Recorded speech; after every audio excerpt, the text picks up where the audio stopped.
be stories. They're going to be political fucking, we make sure we got strong women behind the camera as directors. We make sure we got strong female characters. Rian Johnson can write strong female. Who gives a shit? No one fucking cares, Kathleen Kennedy. All we want is our escapist entertainment and our fucking Star Wars back.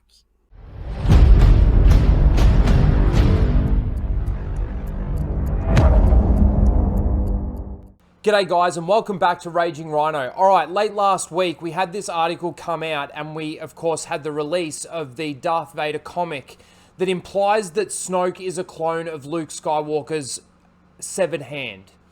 So we ended up talking a lot about this on a lot of the streams that I do on the weekend. We actually had a really good conversation about this on The High Ground, which is on the Geek Blends channel. Go check that out every Saturday night if you're in the States, every Sunday afternoon in Australia. And we talked a lot about this. Now, I'm going to clip that out because it was a really good conversation. I went on a bit of a rant, as I usually do. So just quickly, before I show you that, I just wanted to say, this is just more evidence to show that they didn't have a plan. They are still writing the sequel trilogy. And they really don't know what they're doing with Star Wars over there at Lucasfilm and Disney right now. They don't understand the lore. They don't understand Star Wars.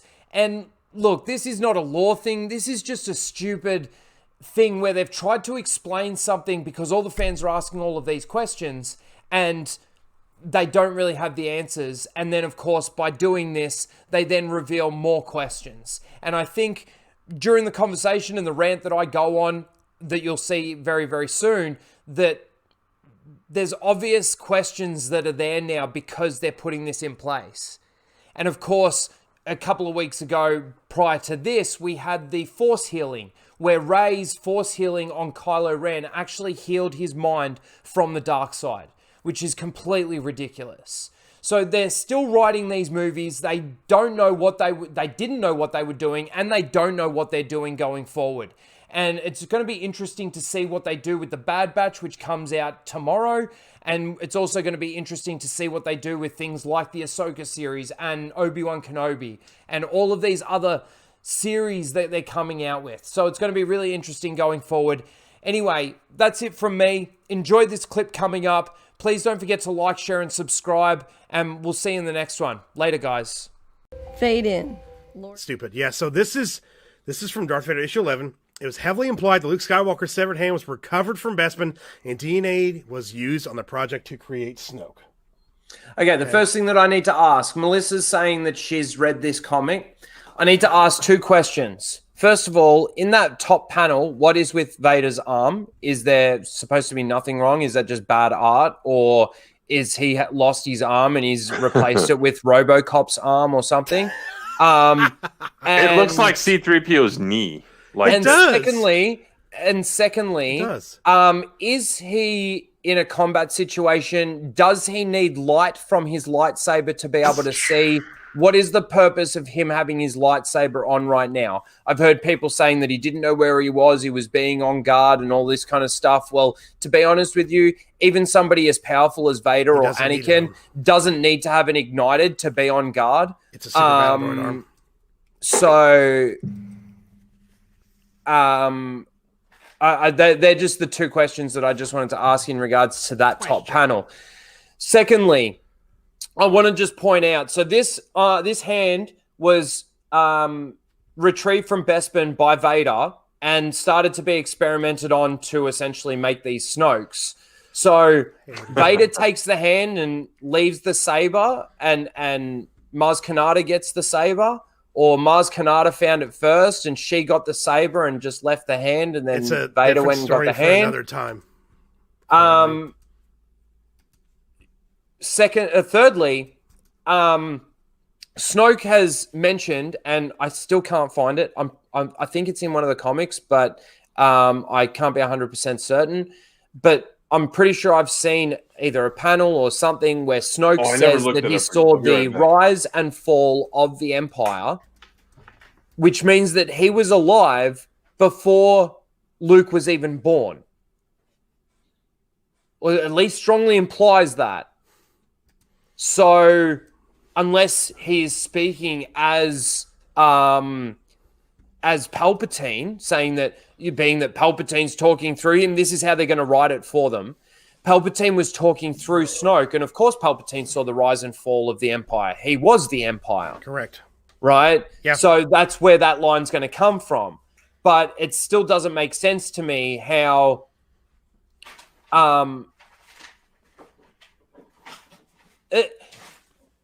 it's stupid. Let's just say exactly what it is. It's stupid. They are trying to write it because what happened was all the true fans of Star Wars came out and go, how? Why?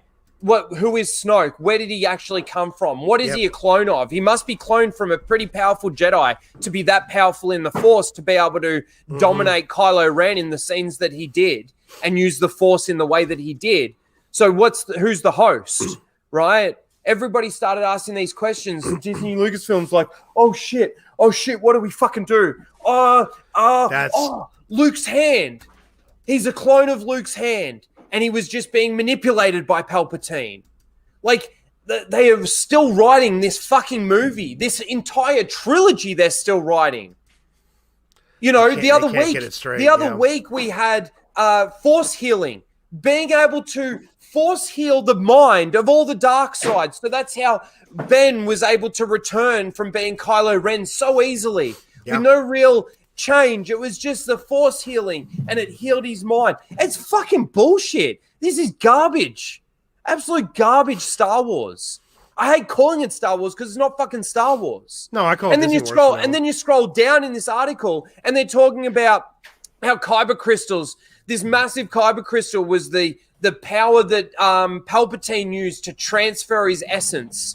Right, this was how he was able to do it, and the kyber crystals designed to serve the dark side, to serve the Sith, and must suffer to go through that because kyber's living entity now. What the fuck are they actually doing? They bought this franchise for $4 billion to do what with it? To say no, the fucking entire universe that you created is absolute fucking shit, and we're going to write these stories, but they're not going to be stories. They're going to be political fucking, you know, we make sure we got strong women behind the camera as directors. We make sure we got strong female characters. Rian Johnson can write strong female. Who gives a shit? No one fucking cares, Kathleen Kennedy. All we want is our escapist entertainment and our fucking Star Wars back. Yep. Not this absolute garbage, cucked out piece of shit. You invested money in this. Exactly. $4 billion. Well spent. Jesus Christ. Yeah, I know. Okay, so this article also talks about the fact that he had the fleet on Exegol before Return of the Jedi, correct? Oh, and there's that too. Why would you not use that fleet? Why do you have to build another Death Star then?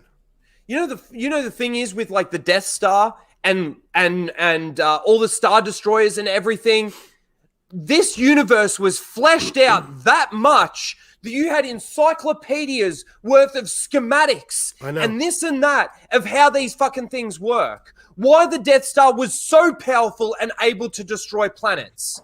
Why it had to be as big as it was to be able to contain that amount of power to destroy these planets. Let's just put this Death Star technology on all of these ships and actually now put it into canon that it was there before the second Death Star was even complete.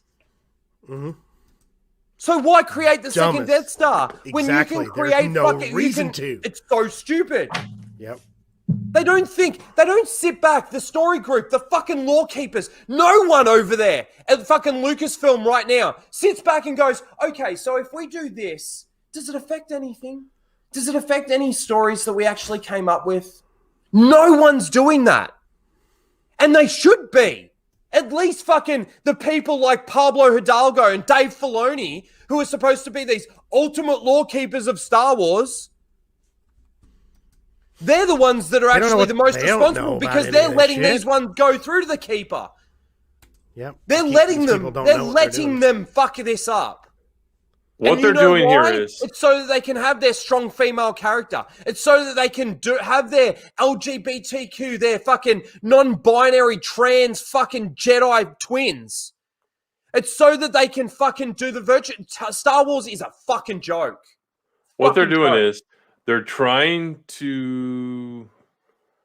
Oh gosh, they're just. I don't know what they're doing. It up. Yeah. No one knows what they're doing, Tim. They don't even know what they're doing. They're digging the hole deeper. You know the only people that know what they're doing? No, they do that They're every digging day. the hole deeper Every day. Yes, Black Lives are You know- in Star Wars for the first time ever. You know what I called Oh my this? god! Here's They're what I the ones called that this. are actually happy about all of this fucking trash. Here's what I called this in one of my videos in the past 2 months. When they do stuff like this, and they've been doing it for a couple years, because they were retconning shit in The Force Awakens, like, oh, that doesn't make sense. Let's put it in a novelization. How did she get all these Force skills? She downloaded it. This, that. So what you're doing is, I called it a complex spider web that is in like this bottomless pit. That's all you're doing. Every time you retcon something, you create 20 more questions, and that's what they're doing here. Oh, and by the way, if you guys haven't come across this yet, because I was trying to find the book, because I get gifts that people think I like Star Wars, and it's like Disney gifts. I was looking at this Last Jedi book to see if it said he was there for the rise of the Empire and all that, but it's not in the one. So anyway, this article or somewhere else also shows that those stupid fucking Star Destroyers with super lasers were being built during Empire Strikes Back. So tell me this. Why did they need a second Death Star? We were just talking about that. Why did they need reason for what's it. the planet called again? Exegol. No, the planet with the super laser missiles that you can see from another planet. Project Starkiller or whatever. Starkiller Base. Starkiller Base, yeah. Why they need that? Take off the name of Starkiller, you know? Oh, yeah. Exactly. Why do you need that when you have these Star Destroyers that have super lasers on them? That you were creating back in fucking Empire Strikes Back. Mm-hmm. If this was all Palpatine, it was all Palpatine the whole time. Yeah. And so it's so is the dumb. second it's Death exactly Star, like you said. Every time they go to answer this one question, they then open up this massive can of worms where they've actually destroyed stuff that they've come up with. Yes. But not only that, now you've got all these new questions. Mm-hmm. They have no fucking clue what they're doing. So like the first Death Star was the final order. The second Death Star was no, really, this is the final order. And then all the ships was like, no, really, seriously, this is actually the final order. So what is happening here? Why in the fuck did you need to build another Death Star? Waste all that time when you have all these ships sitting there. Too. You have one laser in the Death Star, one, and you have these ships that have one on each one of their ships. Why are you using the fucking Death Star? You can have Star Destroyers going around doing this. What's the point? Yeah, they don't. They don't use their fucking brain. If you were a regular person who knew anything about Star Wars, just a little bit, and somebody like kind of pitched this idea, you'd be like, that doesn't make any sense. Anybody would know in their right mind that doesn't make sense. These people are idiots. Mm-hmm. They're really stupid. They have like fifth grade writing level stuff. Why is this criticism that we're giving this right now any different to my criticisms towards The Mandalorian and hyperspace or tracking fobs? None whatsoever. How is it different? How is it different? If you're pissed about this and you're okay with that, well, you're a hypocrite. Yep, you're selectively critical. Mm-hmm. Yes. Selectively critical. Great way to put it. Selectively critical. I like that. Yeah, yeah, they're all idiots over there. They have no fucking idea what they're doing. Now they're still writing this story. You know what's going to happen? We're going to get a book or a fucking comic book or something that explains how tracking fobs work. Exactly the same. They're going to keep writing The Mandalorian past the point that it's fucking lived its life because they haven't explained everything. It does feel like The Mandalorian's ended. Mandalorian's gone. That final episode definitely felt like a finale. It's done. Of not just a season finale, a whole series finale. We're getting the Book of Boba Fett. Din Djarin is done. We're delaying the Mandalorian season 3. Bullshit. There is no Mandalorian season 3. right? They're going to go on to Ahsoka now. They're going to go on to fucking all these other things. They're going to go on to Obi-Wan Kenobi, and they're now going to destroy his character even more than they already have, and Anakin and Vader's character even more than they already have. They've told you already that they're going to. Yeah. Again, I just want to point out, I want to reiterate, how is this criticism any different to my criticisms towards The Mandalorian?